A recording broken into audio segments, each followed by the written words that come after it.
नूतन ज्ञान मंदिर विद्यालयात इको क्लबची स्थापना करून संस्थेच्या अध्यक्षांच्या हस्ते वृक्षारोपण संपन्न। अडावत्ता चोपडा येथील नूतन ज्ञान मंदिर माध्यमिक व उच्च माध्यमिक विद्यालयात शैक्षणिक वर्ष 2026 ते 27 साठी इको क्लबची स्थापना करण्यात आली। यावेळी बग विश्वस्त निधी अडावत संस्थेचे अध्यक्ष आदरणीय डॉ. पी. थेपडे, संस्थेच्या सचिव सुषमाताई थेपडे, विद्यालयाचे प्राचार्य एस. के. भंगाळे, उपप्राचार्य के. आर. कणखरे, पर्यवेक्षक टी. डी. पाटील, शिक्षक प्रतिनिधी बी. पी. महाजन, ज्येष्ठ शिक्षक V. L. Rathi, S. R. Borse, सेवानिवृत्त मुख्याध्यापक आर. जे. पवार, इको क्लबचे प्रमुख सी. जी. परदेशी उपस्थित होते।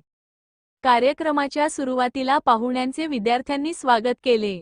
कार्यक्रमाच्या सुरुवातीला इको क्लब स्थापनेचा उद्देश विद्यार्थ्यांमध्ये पर्यावरण जनजागृती व्हावी, झाडे लावा झाडे जगवा, वृक्ष संवर्धन काळाची गरज, एक पेड़ मां के नाम याविषयी इको क्लबचे प्रमुख सी. जी. परदेशी सर यांनी माहिती करून दिली। संस्थेचे अध्यक्ष डॉ. पी. थेपडे साहेब यांनी विद्यार्थ्यांना प्रबोधन करताना केवळ झाडे लावून नाही तर त्याचे मनापासून संवर्धन व जतन करा।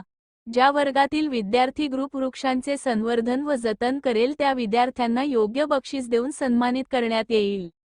आपल्या परिसरात वृक्षारोपण करून पर्यावरणाचे समतोल राखण्यासाठी सर्वतोपरी प्रयत्न करावे। रोपांचे वाटप विद्यालयामार्फत केले जाईल असे सांगून विद्यार्थ्यांना शुभेच्छा दिल्या।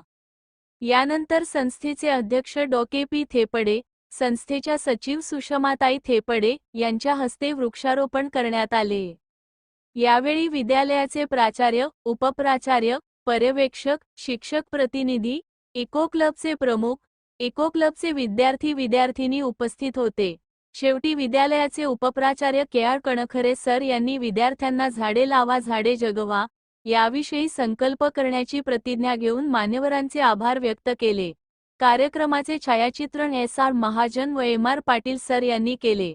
कार्यक्रम यशस्वी करण्यासाठी शिक्षक शिक्षकेतर बंधू भगिनी व इको क्लबच्या विद्यार्थ्यांचे सहकार्य मिळाले।